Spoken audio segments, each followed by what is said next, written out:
Welcome to History Explained, where we illuminate the past to better understand our present. I'm your guide to your daily journey through the past to empower the future. Today is Saturday, July 19, 2025. As we do every Saturday, we're exploring a significant military engagement that shaped the course of history. Today, we turn our attention to the 100 Years' War, the series of conflicts fought between England and France from 1337 to 1453 that fundamentally transformed medieval warfare, European politics, and national identity. This prolonged struggle involved multiple generations of rulers and witnessed revolutionary changes in military technology and tactics. What makes the 100 Years' War particularly significant is how it marked the transition from medieval to early modern warfare while catalyzing the development of national consciousness in both England and France. The conflict demonstrated how technological innovation, particularly in archery and artillery, could overcome traditional military superiority. So let's explore this transformative conflict, examining the dynastic and territorial disputes that sparked the war, the major battles that defined its course, the social and technological changes it accelerated, and its lasting impact on European political development. The roots of the 100 Years' War lay in the complex feudal relationships between the English and French crowns dating back to the Norman Conquest of 1066. English kings held substantial territories in France as vassals to the French king, creating a fundamental contradiction between their sovereignty in England and their feudal obligations in France. The immediate cause was the succession crisis following the death of Charles IV of France in 1328.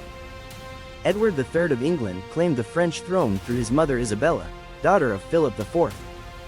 However, the French nobility rejected this claim, invoking Salic law that excluded inheritance through the female line.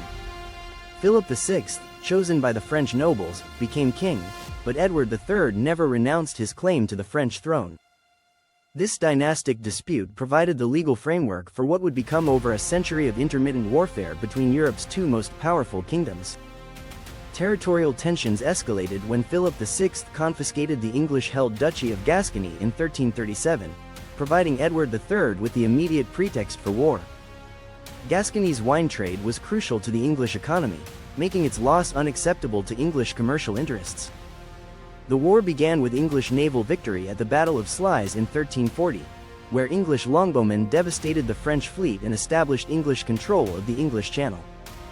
This victory enabled English forces to maintain supply lines and transport armies to the continent throughout the conflict. The Battle of Crecy in 1346 marked a revolutionary moment in medieval warfare. Edward III's army, significantly outnumbered by French forces, achieved decisive victory through innovative tactics combining dismounted men-at-arms with massed longbowmen protected by defensive positions. The English longbow proved devastatingly effective against French heavy cavalry, the dominant military force of the medieval period. Welsh and English archers could shoot accurately at ranges up to 300 yards, penetrating armor and disrupting cavalry charges before they reached English lines. French military doctrine, based on mounted knights charging enemy formations, proved inadequate against disciplined infantry supported by superior missile weapons. The flower of French nobility died at Crecy, including King John of Bohemia, demonstrating that traditional medieval warfare was becoming obsolete. Following Crecy, English forces besieged Calais for 11 months, eventually capturing this crucial port city that would remain in English hands for over 2 centuries. Calais provided England with a permanent foothold in France and a base for future military operations. The Black Death pandemic of 1347–1351 temporarily interrupted major military operations as both countries struggled with massive population losses.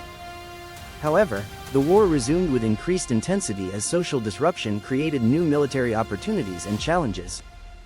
The Battle of Poitiers in 1356 saw another devastating English victory when Edward the Black Prince captured King John II of France along with much of the French nobility. This humiliation forced France to accept the Treaty of Bretigny in 1360, granting England extensive territorial concessions. However, French resistance continued under the leadership of figures like Bertrand du Guesclin, who pioneered guerrilla tactics and avoided pitched battles where English longbows held advantages. These Fabian tactics gradually wore down English forces while protecting French territory. The war's second phase began when Charles V of France systematically recaptured English-held territories using improved military organization and avoiding the large-scale battles that had proven disastrous for French arms.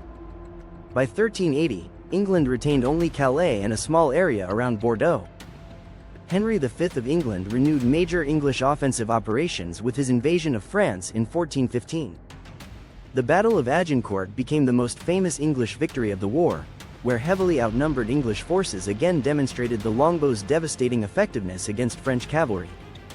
Agincourt's impact extended beyond military victory to become a defining moment in English national consciousness.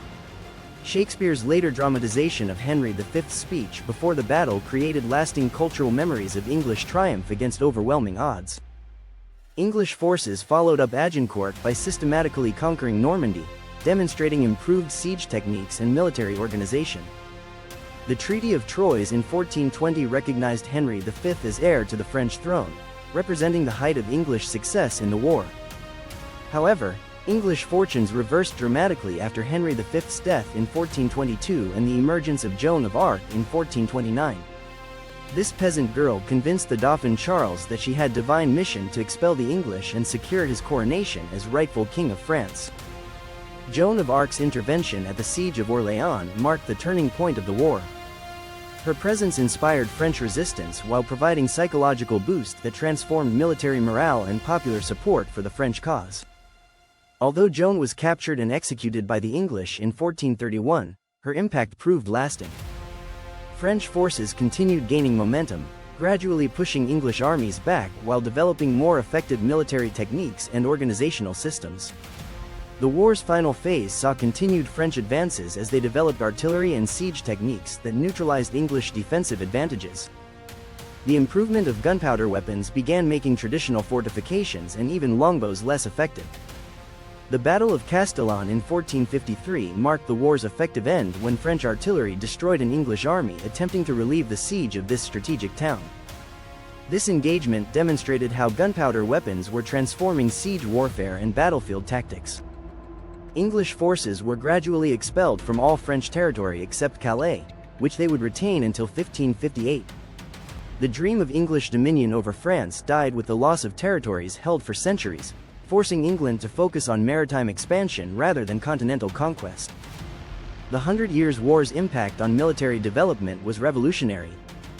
The English longbow had demonstrated infantry's potential superiority over cavalry, while the later development of gunpowder weapons accelerated the decline of traditional medieval warfare. Castle design evolved in response to artillery, with lower, thicker walls and angled bastions replacing high medieval walls that were vulnerable to cannon fire. These changes marked the beginning of the Tres Italian fortification systems that would dominate early modern warfare. Professional armies began replacing feudal levies as the war's duration required sustained military effort beyond traditional feudal obligations. Both countries developed more systematic approaches to military recruitment, training, and logistics. The economic impact was enormous, forcing both kingdoms to develop new forms of taxation and financial administration to fund prolonged warfare. Parliamentary institutions gained power in both countries as rulers needed legislative approval for war taxation. Social changes accelerated as the war disrupted traditional hierarchies and created opportunities for social mobility through military service. Successful commanders from relatively humble backgrounds could gain noble titles and land grants. National consciousness developed in both England and France as the war created stronger identification with kingdoms rather than local regions or feudal lords. Shared struggle against foreign enemies helped forge more unified national identities. The war also accelerated the decline of the French language's dominance in English court and administration. English began emerging as the language of government and literature, reflecting growing national consciousness and cultural independence. Women's roles evolved during the war, with figures like Joan of Arc challenging traditional gender restrictions while noble women often managed estates and defenses during their husbands' military service. These experiences expanded ideas about women's capabilities and responsibilities. The technological innovations of the Hundred Years' War influenced military development throughout Europe. Other kingdoms adopted English longbow tactics while developing their own gunpowder weapons and siege techniques. The war's conclusion enabled both England and France to pursue expansion in other directions. England turned toward maritime exploration and American colonization, while France consolidated power and pursued Italian wars and eventually global colonialism. The conflict also influenced legal and governmental development as both kingdoms needed more efficient administrative systems to manage prolonged warfare. These innovations contributed to the development of more centralized, bureaucratic governments. The Hundred Years' War stands as a watershed in European military and political development, marking the transition from medieval to early modern warfare while accelerating the formation of centralized nation-states. Its technological and tactical innovations transformed military practice throughout Europe. The war demonstrated how sustained conflict could drive innovation in weapons, tactics, and military organization while also spurring political and social change. The emergence of professional armies, improved artillery, and centralized governments reflected broader transformations in European society. Perhaps most importantly, the war showed how military technology could rapidly make traditional approaches obsolete. The longbow's dominance over heavy cavalry and artillery's superiority over traditional fortifications presaged the constant technological evolution that characterizes modern warfare. Thank you for joining us for this exploration of the Hundred Years' War. Tomorrow, we'll be back with our Innovations and Inventions episode examining the development of the mechanical clock and its revolutionary impact on time measurement and social organization. If you enjoyed this journey through history, please like this video, subscribe to our channel, and hit the notification bell. What aspects of the Hundred Years' War do you find most significant for understanding the evolution of warfare and European political development? Let us know in the comments below.